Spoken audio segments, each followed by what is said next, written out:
এখন বুঝি কথায় কথা না বাড়ালেই সব থেকে বেশি সুখ। অপমান প্রশংসা কোনোতেই আজকাল ব্যস্ত হই না। আজ থেকে কয়েকটা বছর আগেও আমি সবার কথায় কিছু না কিছু মনে করতাম। প্রশংসা শুনলে মনে হতো এতটা ভালো কেন এই মানুষটা। অপমান শুনলে রাগ হতো। এখন আর সেটা হয় না। নির্লিপ্ত থাকি।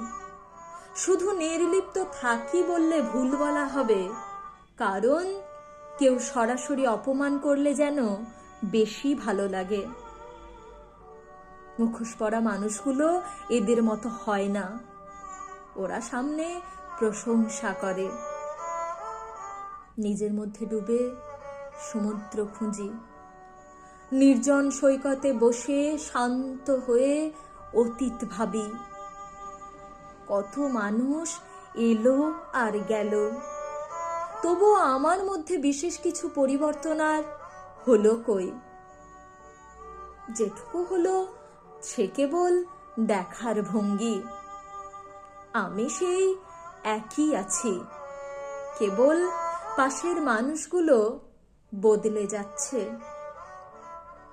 ঠিক বদলে যাচ্ছে তাও নয়, তাদের আসল স্বরূপটা চিনে নিচ্ছি বলেই তাদের নতুন লাগছে।